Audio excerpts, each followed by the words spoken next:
Good evening. Welcome, CPS families, parents, and guardians. Tonight is our transportation virtual town hall as we're getting ready for a new school year. First day of school is August 17th, 2023. So a little over in just a week, we're going to be back in school. So definitely, we're all glad you could join today, and we'll provide some great updates. And at this time, I'm going to introduce our superintendent, Wright, and welcome her to the virtual town hall. Thank you so much, Mark. I am not able to see myself yet.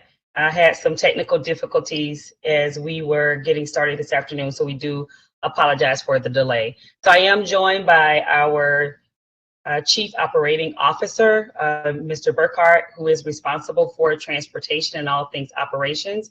We also have with us today representatives from Metro.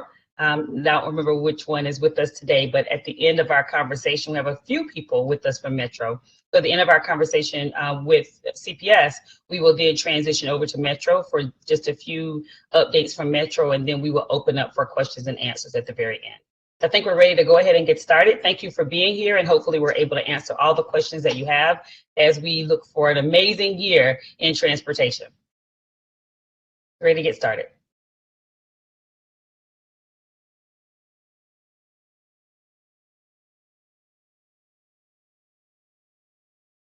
Okay, so as the team is getting the slides up and as we're getting started, as we get to the first slide, we really want to start by sharing with you just kind of how we got to where we are. We have several people on the line with us right now, and I do know that it is not a secret. You can leave that one for just one moment. I do know that it is not a secret that transportation was a challenge for us for the entire school year last year. Today, of course, I'm here with you to talk about where we are in terms of transportation for Cincinnati Public Schools. We have with Metro, Mr. Khalid Shamat, the Chief Strategic Planning and Development Officer, and as well as Steve Anderson, Director of Development and Innovation. And we do want to thank them for being on the call with us today. It's hard to believe that just about a year ago, actually that time we did it on a Sunday, but about a year ago, we were here together doing a rollout for all the questions that we might have with Metro, and that was on a Sunday as we were getting ready for back to school. So we're a little earlier this year, but we're ready to get started. Next slide. So transportation services, as you know, CPS provides transportation to eligible district residents who attend our schools, our non-public schools, and our charter schools. Currently, we go beyond the state requirement for K-12 who live 1 mile or more, receive transportation. The state law requires 2 miles. And so we are going over and beyond as a school district, and the school district has done that for a period of time. For the 22-23 school year, which was last school year, the average distance from home to the bus stop was 1.8 miles, while the state law requires, or the state law expectation is the distance of at least 0.5 miles between home and the bus stop. So again, the district is providing more service than is required of us with the state of Ohio. Next slide.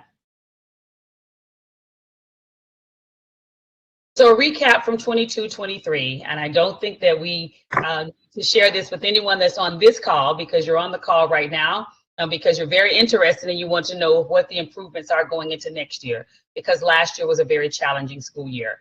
We, of course, we're experiencing, and there's still an experience for that, but we're experiencing a nationwide bus driver shortage. As a school district of choice, our yellow bus transports students nonstop from home to school, and CPS allows alternative and deviated stops. So that's a service that we provide to our families. Also a recap for last year, the decrease of the walk zone to 1 mile.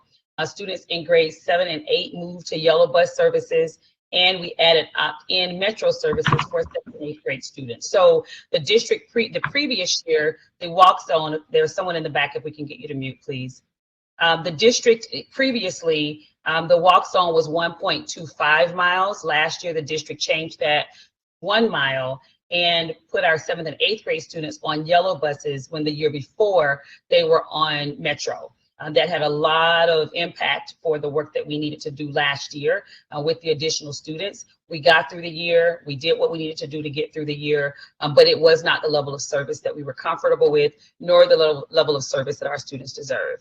Last year, after we started having some of the concerns with 7th and 8th grade in terms of our yellow buses, But we did go to Metro, and we did allow 7th and 8th grade students that chose to opt into Metro services. Next slide.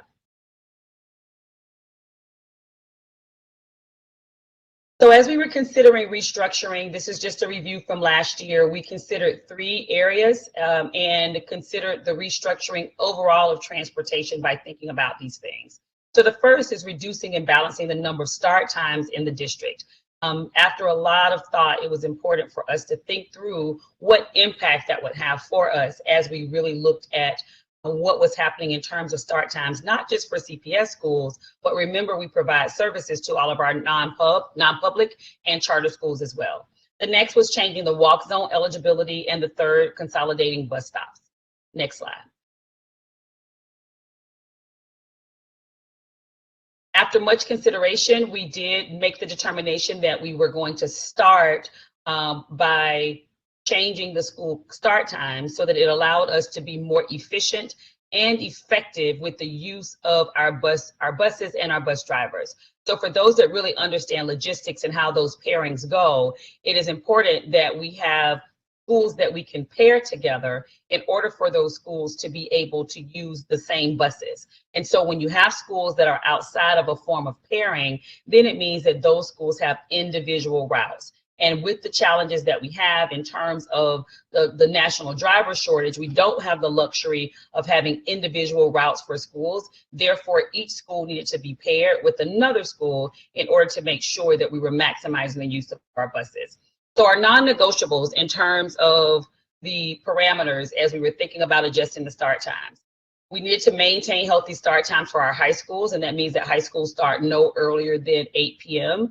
We did have 7 high schools that requested a 7:45 start. However, that was outside of early start times, and so that was not supported. We did keep with the start times no earlier than 8 a.m.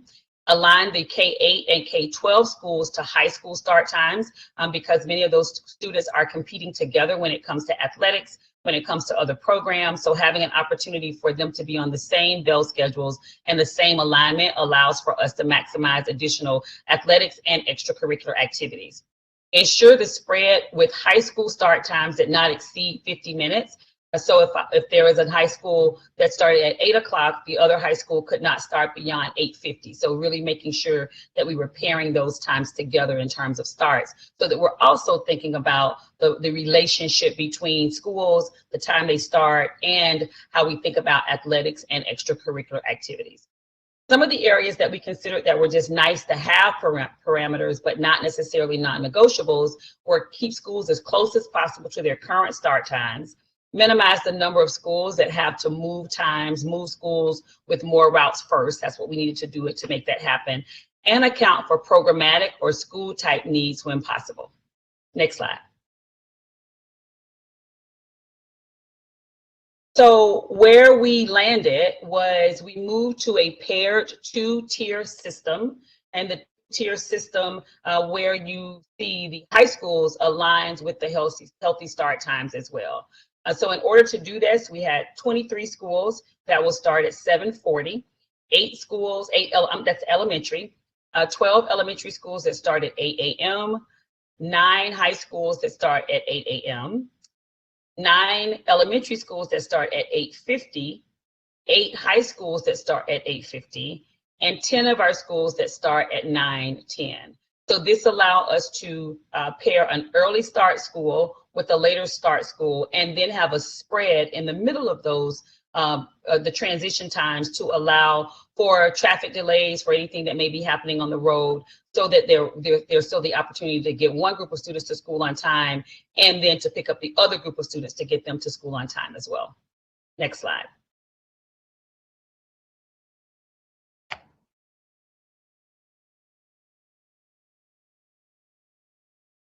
Some additional changes for the school year. The transportation call center staff is transitioning to CPS employees. And so in previous years, we had staff that was really staffed by our bus contractors. We found that it was more efficient for us to really work with the staff as employees. So now we have a call center that is staffed by 8 CPS employees. They've already started. If you've started making calls, to the call center. They've already started answering those calls, and we're really excited about the work that they're doing already and the level of customer service and customer care that they are providing. The second thing that is really, really, really important, because we found out after the year started that there had been changes through the years, and one of those changes really caused a lot of impact for families. So all of our deviated stops were carried over from last year to reduce data entry errors. So essentially, if a parent requested last year that Monday through Thursday, their child goes to grandma's house after school, we did not require them to update that this year if the information was already there. So it allowed us to carry that over. So if a parent wants to have that change, then they would need to notify so that the child would not be expected to get onto a deviated stop from that school. The other thing that's really important is as of August the 8th, all of our routes were available in PowerSchool, with the exception of one of our high schools that was doing some additional work at their school, and they provided notice to their families. That was Walnut Hills. All of our other schools have the routes available in PowerSchool. And so families can log into PowerSchool and see their route information right there in PowerSchool. Next slide. Before school begins, as we think about the yellow buses, before school begins, our K through 8th grade students, our 7th and 8th grade students may opt into Metro services if you choose to do so. We will have, I think Mr. Burkhart is here to talk about that process for parents opting into Metro services. Parents and guardians, please ensure the correct phone number, email, and home address is entered in PowerSchool. All updates must be made at your child's school or at your child's school. So that's where you take the documentation, make sure that it gets updated so that the information for transportation is accurate based on where you live. If you have an old address in your child's file for transportation, they are going to pick up that address. So if you have moved and you've not notified the school that you have moved, please make sure that you do that because transportation is connected to your address. All yellow bus riders, including our Catholic, non-public, and charter and community schools, will receive bus stop time location via email, a robocall from PowerSchool. Families should log into PowerSchool on their desktop device for bus information and MyStop credentials. So please log in so that you can get the necessary apps and see the information that you need for ensuring that you're able to track where your child is and make any updates that you need to do in PowerSchool. Next slide.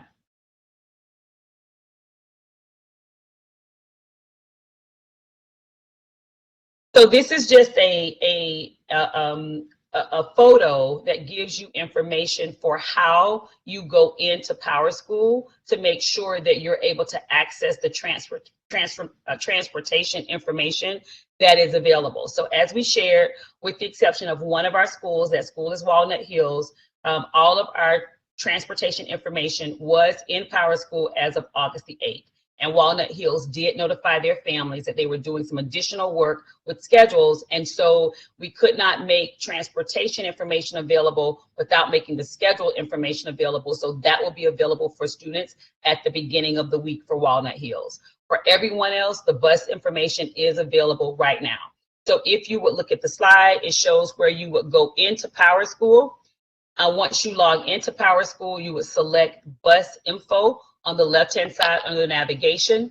And then once you select that, it will pull up for you where your child actually is picked up in terms of those stops and the time as well as the bus number. So if you've not done that already, please do so. That's also another way for you to verify that your address information is correct in PowerSchool. Next slide.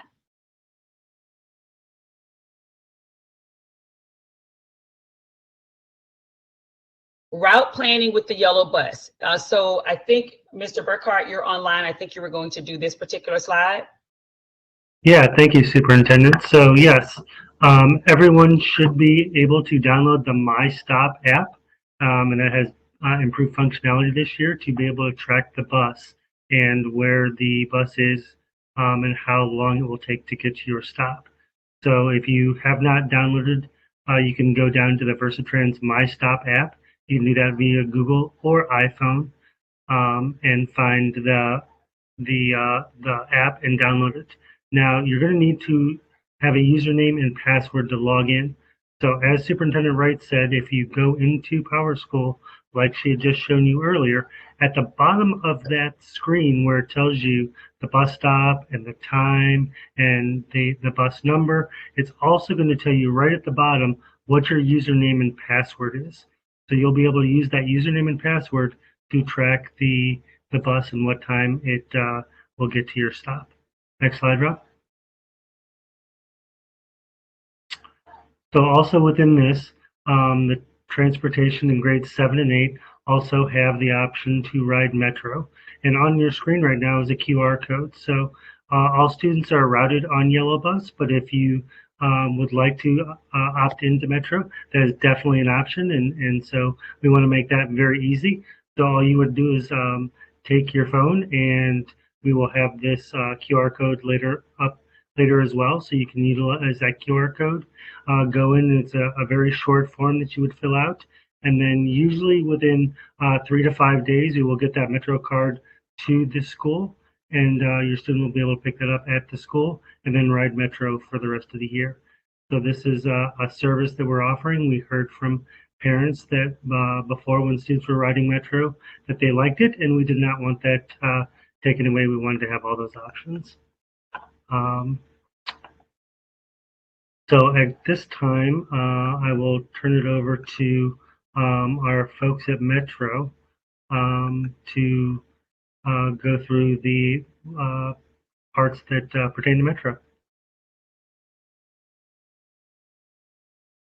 Steve?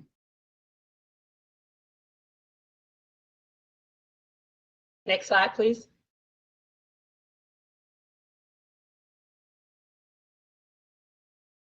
Good evening, everybody. Thank you, Chris, and thank you, Arnetta.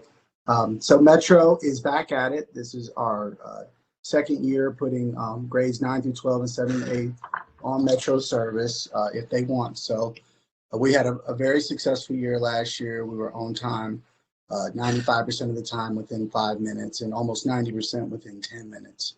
So similar to last year, there will be information on a robocall for families who need help with issues at CPS and Metro. In addition, Catholic, non-public charter schools will also receive that information as of August 13th. I can share with you that all the future itineraries for folks that are looking to use the Google Transit to figure out their trip, that's already baked into Google. So all you need to do is set the date in advance, and it will tell you your travel options.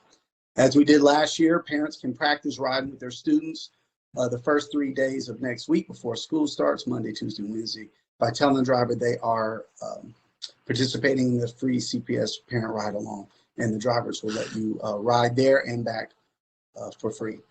The permanent Metro smart cards have been delivered to campuses for distribution to students in grades 9 through 12 and the opt-in grades. If your students are not able to pick up the pass on the first day of school, they will still be able to ride. Our drivers are parents, they're uncles, they're people in the community. They are not going to leave your child on the side of the road.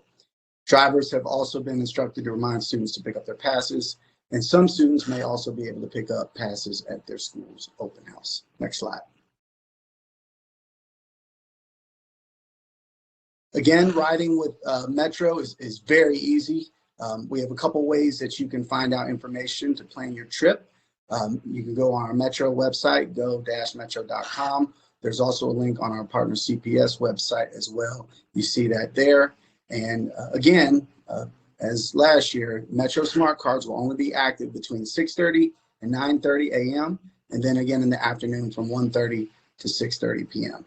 So on the side here, you see is a graphic of our Go Metro trip planner feature that is on our website. Again, www.go-metro / Google Trip Planner. Next slide.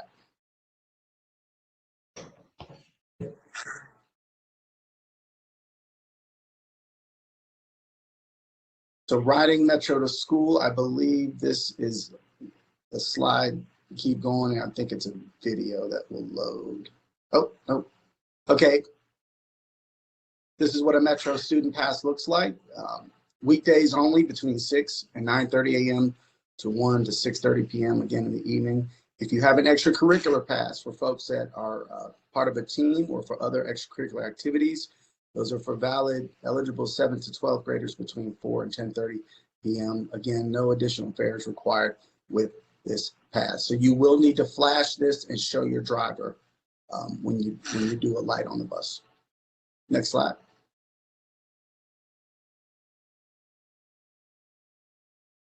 Planning your trip is easy. We have two ways majorly we do it. You can go on the Google Transit or the Transit app on mobile phones. That's Transit. It's an app. It looks like a green and white snake. You can download that on your Android or wherever you like to get your apps. It's quite easy. You enter your home address and school name, as well as the time you'd like to depart and arrive.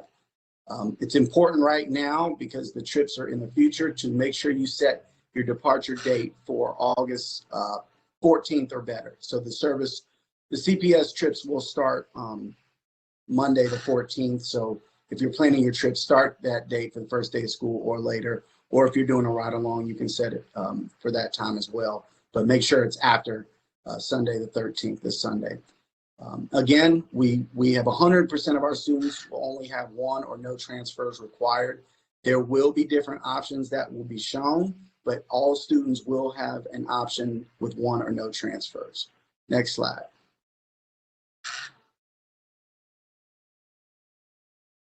It's important that we all work together to make it a great school year. Some tips for riding Metro: go ahead and download the Transit app. Figure out your itinerary in advance. It's always a good idea to arrive at your designated bus stop 5 to 10 minutes in advance. Once you're on board the bus, tap your bus pass on the fare box and listen for the beep. Again, there will be times you'll need to flash your pass. The driver will ask. And then find a seat quickly and hold on to a handrail if standing. Next slide. Again, it wouldn't be a CPS and Metro partnership if we weren't out there at the schools making sure folks got to where they needed to go. As we did in the last 2 years, Metro staff will be on site at all school orientations. Those are already beginning in earnest, as well as Metro staff, myself included, will be at the major transfer centers and the schools during the first few days of school to help folks that may have any questions, unfamiliar. If you need further assistance, don't hesitate to reach out to us. You can call the Metro line at 513-621-4455. You see the email here as well, or you can go to our website. Next slide. And I believe this is the video, Chris, but yep, there's the link down there in the bottom right. If I'm not DJing, if you all could hit that.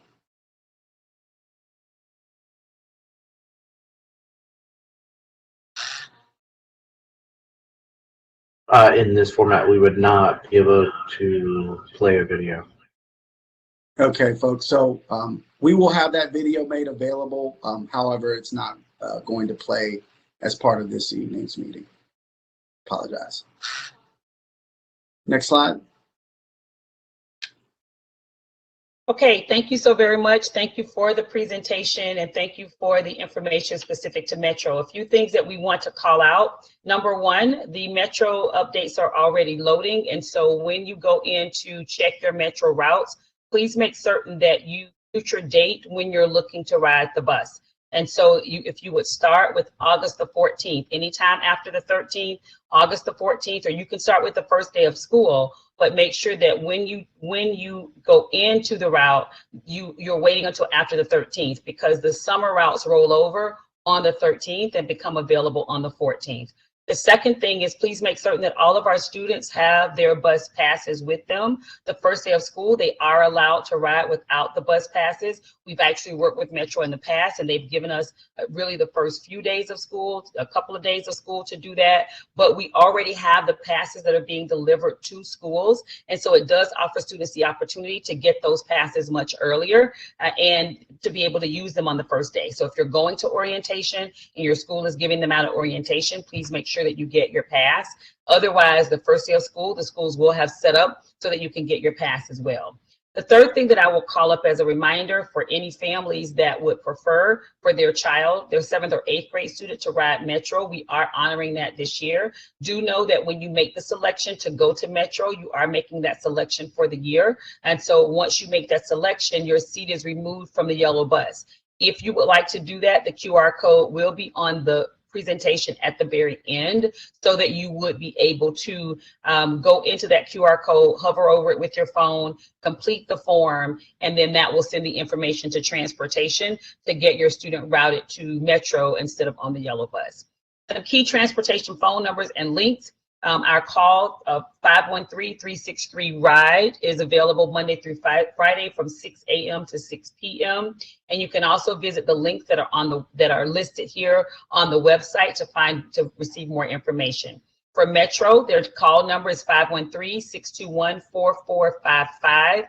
Their email address is also listed, as well as the links for where you're able to go into the links and send an email if you have additional questions. So there are so many that are on the call tonight. We really appreciate you being here. We are streaming live on Facebook right now. So that means that after this conversation is over, there will be an opportunity to go back to this information on Facebook, to review it, to make sure that all of your questions are addressed and answered. So at this time, Mr. Sherwood, we're going to stop and open up with questions that you may have. Yes, thank you, Superintendent Wright. Just to remind the audience, yes, we're receiving some of the moderator questions that some people have asked if their questions will be asked after this. We recommend if it's during the presentation, we can respond. But if you have a specific question for transportation, call them during their open hours, Monday through Friday from 6 to 6. Also, the videos that Metro had, we'll make sure that those are available to families. It's how to ride Metro and how to use their app as well. So after this, we'll also post the presentation for families on our website. We'll add it to the link in Facebook so people can also see it if they happen to miss it as well. But the first question is, and I'm doing a little bit of a combination here for one of the asks, but what is the goal for route for on-time performance, and what type of interventions does CPS require from bus contractors who are not meeting the performance requirements? Right. So in terms of thinking about on-time performance, as we think about it across the country, the Council of Great City School metrics is really between 95 and 98%.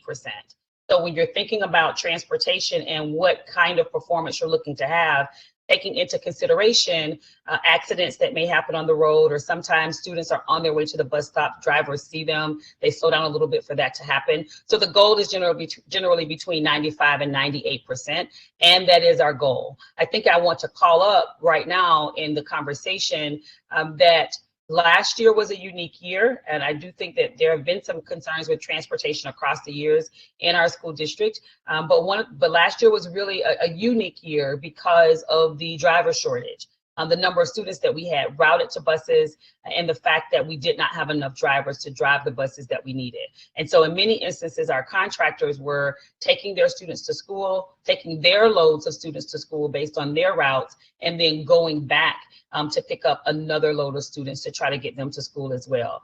Unfortunately, there were some times that didn't happen, or students were waiting a really long time for that to occur.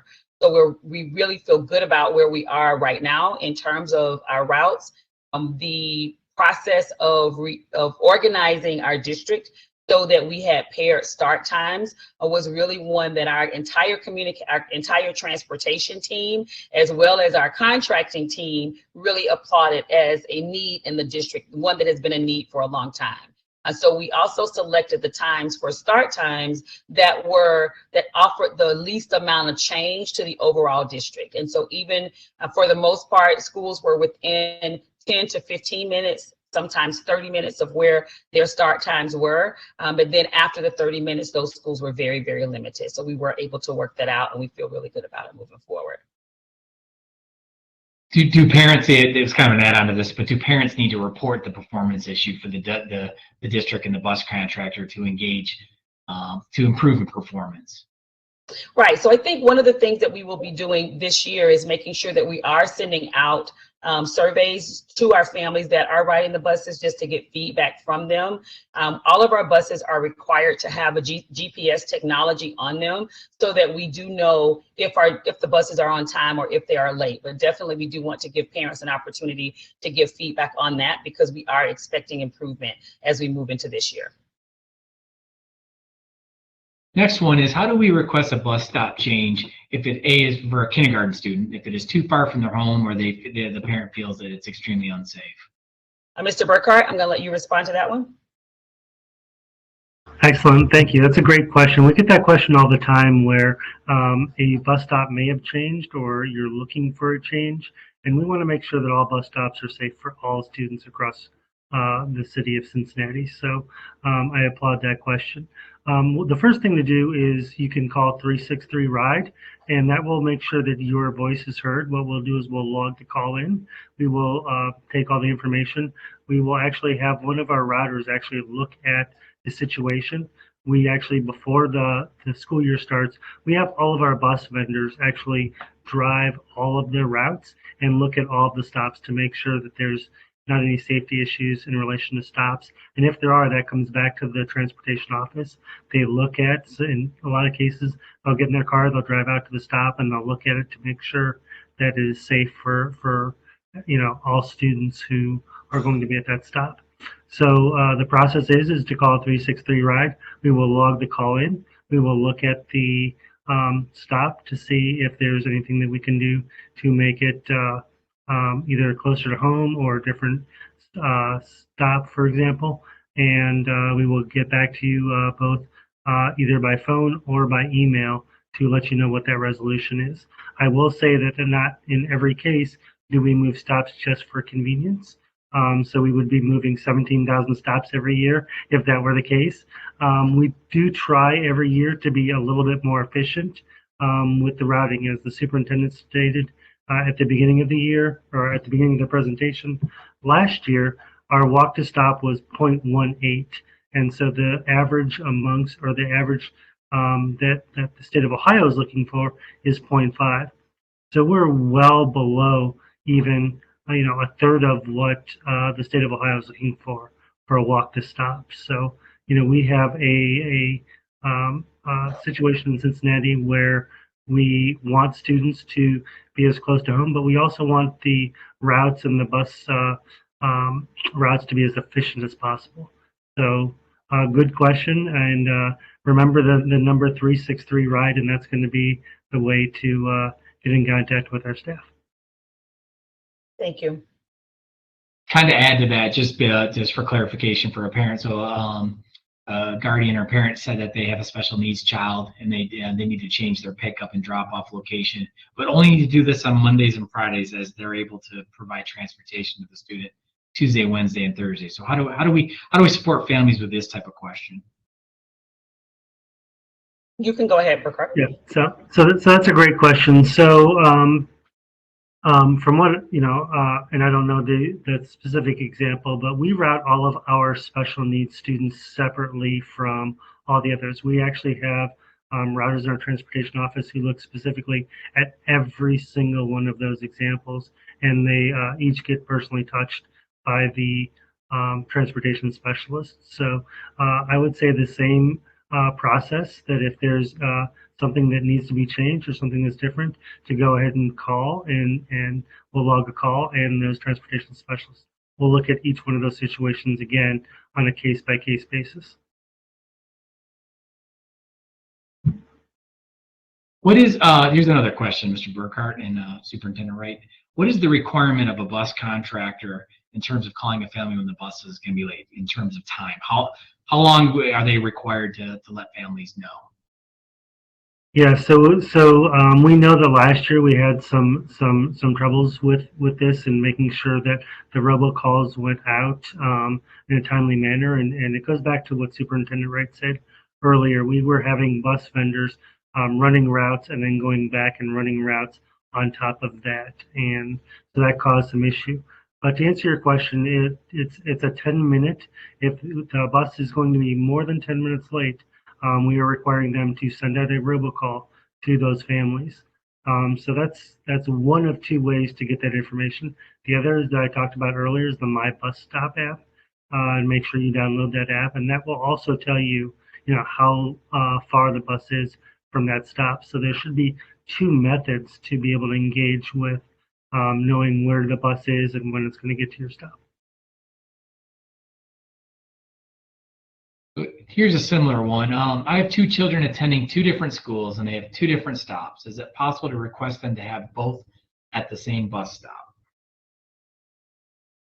So as I said earlier, each stop is specific and it's routed in a way to make our buses and our routes very efficient in how they're going to operate on what side of the road students are picked up on and which direction the buses travel. So as students are going to two different schools, those are two very specific routes that are being taken. In most cases, those routes are set for a very specific reason. You may be able to request, again, 363 ride, and I'm not going to say that enough tonight. You will be able to request, but in that situation, quite honestly, that's not something that we would necessarily change just to have both stops to be the same. And I think I will also share or add to that, as we've discussed the expectation or where we were as a district around the distance that our students walk from their home to their bus stop. And the average is it was 0.18 miles when the state's expectation or what the guidance that the state gives is 0.5.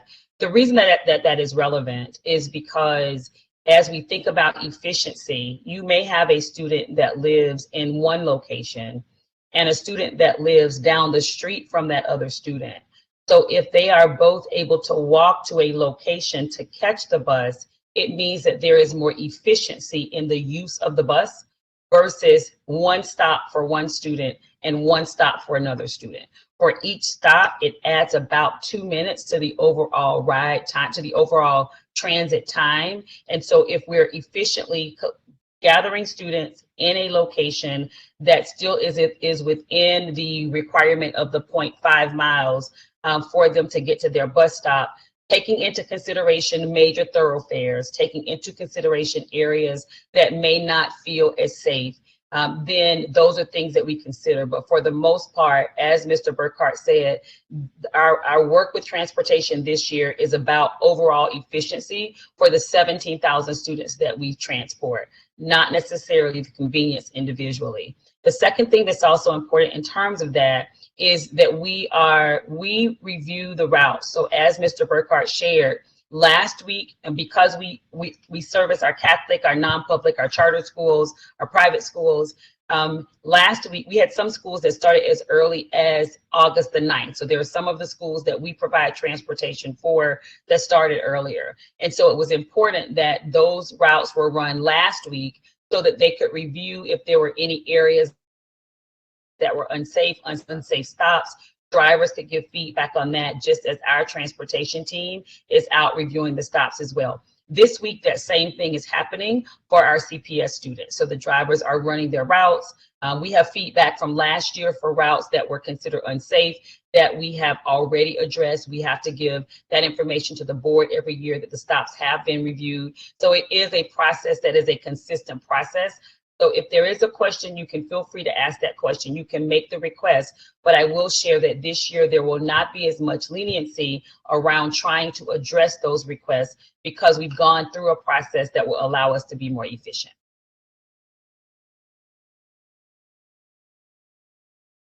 Okay, the next question, I think it's a pretty simple one, and you kind of elaborate a little bit briefly, but will the My Stop app for yellow bus service be more accurate?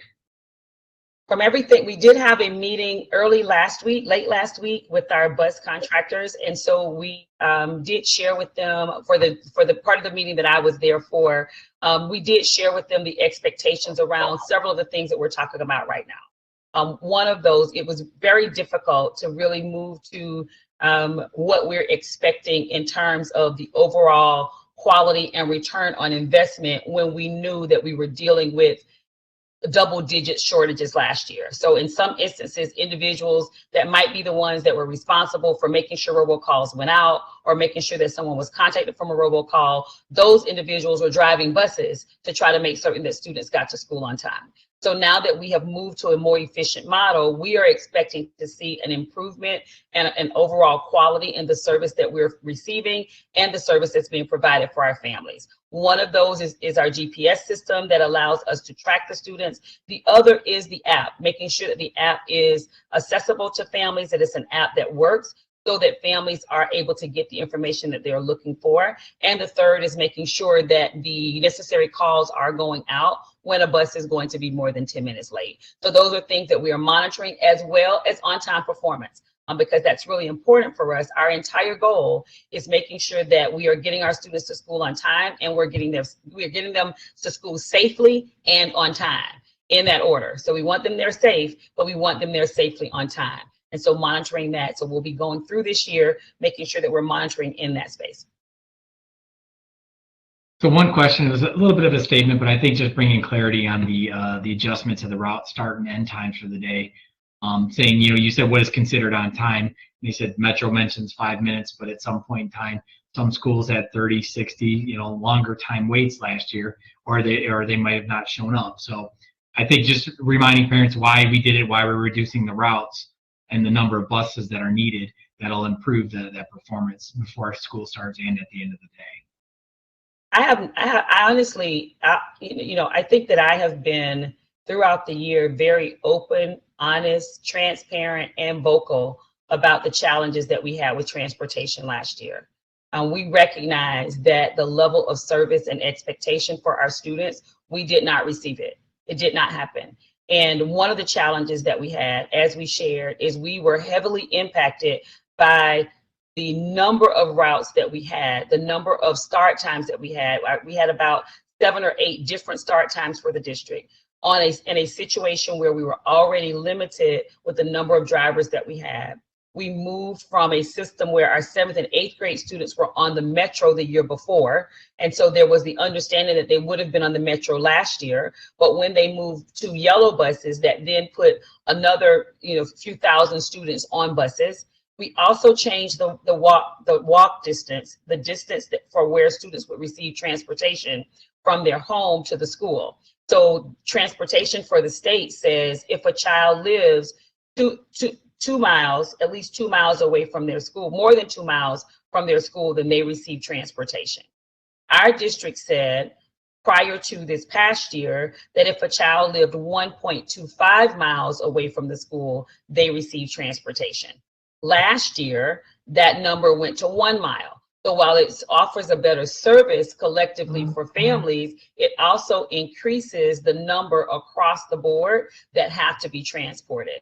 So our board was committed to making certain that we only had a mile that we were transporting students at only a mile from their home. So we have found a way to make that work. However, efficiently, in looking at the bus stops, there's not a lot of flexibility in having situations where we are offering some of the curb to curb service outside of students with special needs that require that service based on their IEP. We're not in a position where we can offer the kind of curb to curb service that the district has offered for a very long time. And so in all of the sessions that we were able to do with families, we did a variety of transportation roundtable discussions about what was recommended and what information was important. And across the board, it was important to families that our students were safe, that they were getting to school on time. And of course, they wanted them to have as least amount of time on the bus as possible. And an average of that usually still works to be about 50 minutes or so. I believe this is a question possibly from a parent with either a student in grade 7 or 8, but how do I confirm that my children's names are on the list to receive a Metro bus pass?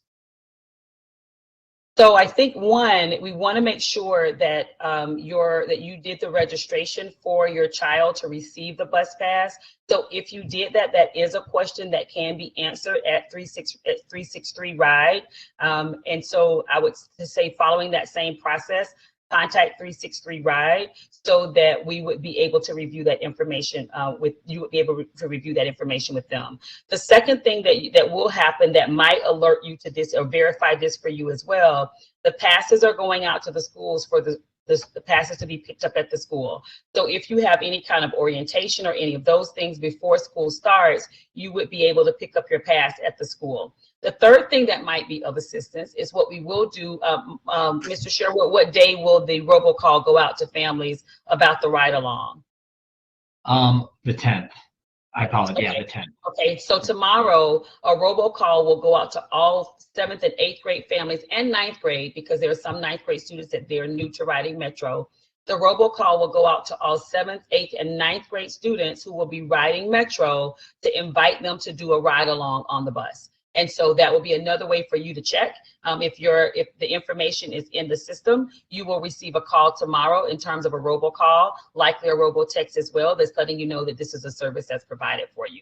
So 363 Ride, checking with your school to actually get the pass, and listening out for the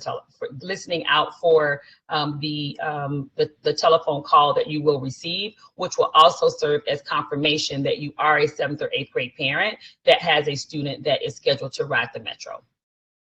And there'll be a reminder again on the 13th, because as you've mentioned that as the teams are out practicing, if there's adjustments that need to be made to routes, we want to remind parents to, again, check your routes to see if there's been any adjustments during the practice time. And this is kind of leads to this question a parent is asking, that the route that is listed for dismissal is nearly 40 minutes. It starts 40 minutes nearly after dismissal, and wants to know where they can get additional information to see if that's the actual plan. That might be for you, Mr. Burkhart. I do think that is still a 363 Ride kind of conversation. There are a few different things that are being reviewed in terms of that. This is a huge production when it comes to making sure that our students are getting to school safely, getting there safely on time, and that we're moving 17,000 students across the city of Cincinnati. So the first step is that schools are also receiving, schools had access, just as families did on Monday, to their transportation information in Power School.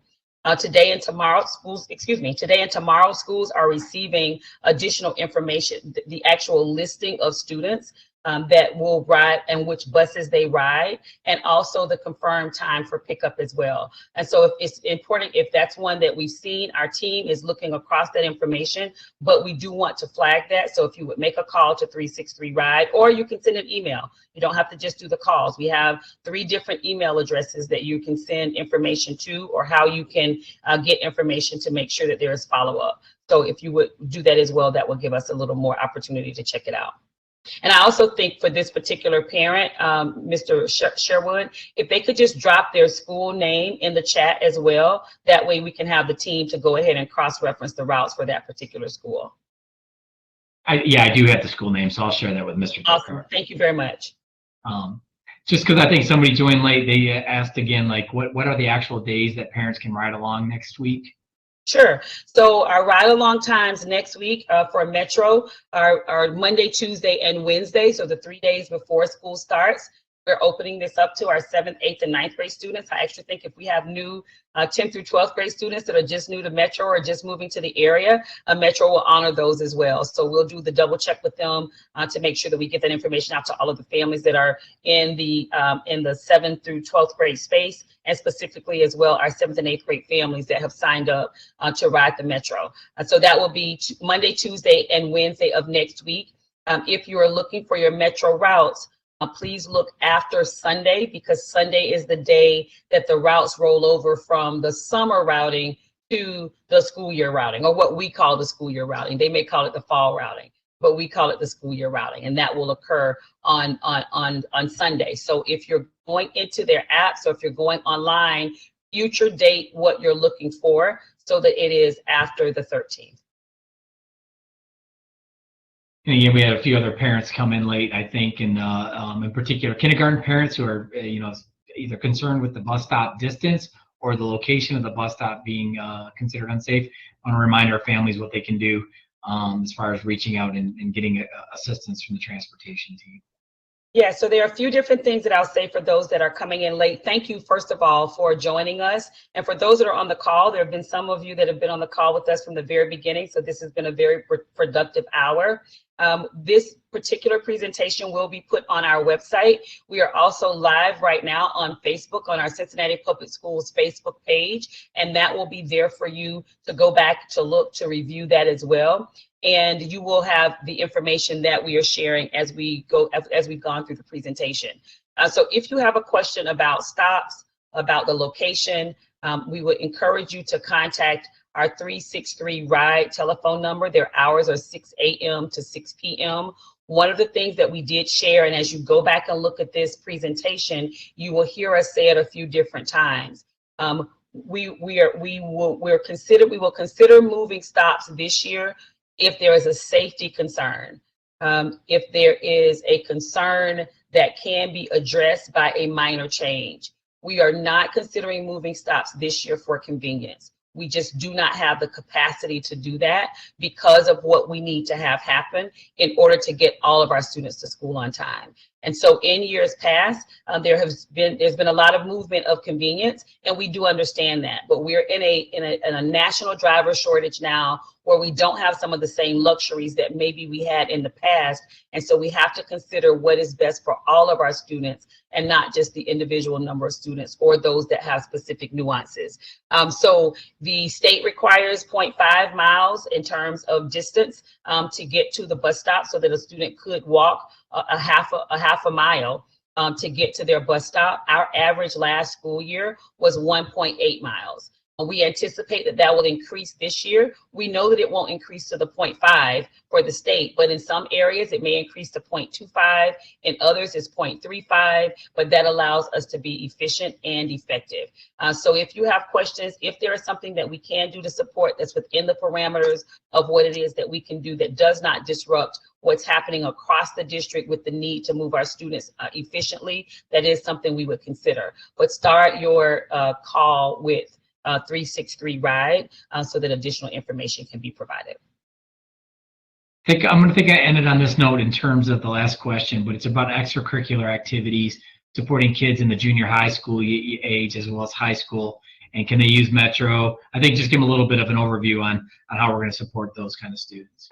Absolutely. So our students that are in our high school students, 7th through 12th grade students, we have extracurricular passes for those that are involved in activities after school. So Mr. Wilson, if you'll go back to that page from Metro that showed the extracurricular pass, that extracurricular pass is given for athletics, it's given for clubs, and also it's important to recognize that if there is an event that is on the weekend, there is notice that needs to be provided to transportation from the school, which we work with the schools on that, so that students can also use that pass on the weekend if they're going to something that's required by the school.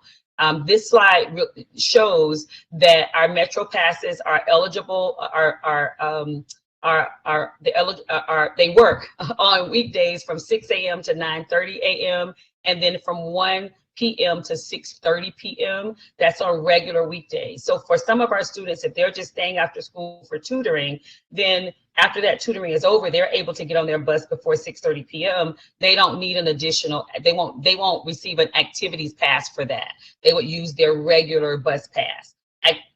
Extracurricular passes are for 7th through 12th grade students, and they are valid from 4 p.m. to 10:30 p.m. And this also allows students that might be involved in athletics that are going off to an away game or an away function or an away band concert or whatever the case may be, to then still get on the bus when they return, and they're able to get home as long as they're there by 10:30 p.m. And there's no additional fare that's required with our passes. And so we cover that cost for our students and our families. So making sure that you have your regular pass, there's not an additional fare for that, and there's not an additional fare when you receive an approved activities pass from the school. I know I said that was the last one. This is probably a quick one for Mr. Burkhart. Students who attend the Zoo Academy, do they need to pick it up at their pass at Hughes or at the Zoo Academy? They'll pick up their pass at Hughes. Right. Thank you. Thank you. So we're at 6:33. If you'd like to provide some closing statements, and again, we will post this presentation, and we'll try to respond to the last questions that we have, so people will be able to receive them. But I think we're at the time. So 6:33. I'll turn it back over to you. Okay, thank you so much for logging in today and to being a part of our virtual transportation town hall. As Mr. Sherwood said, this information will be available on our Facebook page. It will also be available on our website so that you can have access to the information and you have it there and you can watch it as much as you need to. In terms of the date, there's one question that I see that I do think is important. We want our parents to know that if you're making a decision that you're wanting your child to ride Metro instead of ride the yellow bus, you are making that decision for a period of a year. And the last year we did allow parents the first 2 weeks. Actually, we started it after school started, but this year we're allowing parents the first 2 weeks of school to make that decision. And so that gives you time to ride the yellow bus, to make sure that you're comfortable with the yellow bus. But then after that, it gives you time to make a decision as to whether or not you want your child to go to Metro. If you decide that you want your child to go to Metro, it takes 5 to 7 school days to actually get that passed. So that's something that's important to know as well. So again, thank you for your time. Please share this with others. We're looking forward to a great year, and we are looking forward to making sure that transportation is resolved for us this year. I will ask one question. For those that have been students, and I think that's all of us on the call, and you've rode a bus, and I know I was a bus rider for many, many, many. The first few days of school, sometimes the first couple of weeks of school, it's time of working out some of the kinks. And so I would say just give us some grace during that time. We will be heavily monitoring that time, but sometimes it's just, this is what happens during the opening of school, and then we expect for those things to level out. When they don't level out is when it causes a challenge. So we do want to make sure that we go on record in saying that we don't know that everything would be perfect on the first day of school. It's never perfect on the first day of school. And so we want to give some time to make sure that we're giving time to address the concerns, to address the needs, and to do the adjustments that might need to be done to make sure that we're getting our students to school safely and on time. Thank you so much. Thank you for being one of the best parts of Cincinnati Public Schools. Thank you for giving us, for honoring us and allowing us to serve your children. Have a wonderful evening.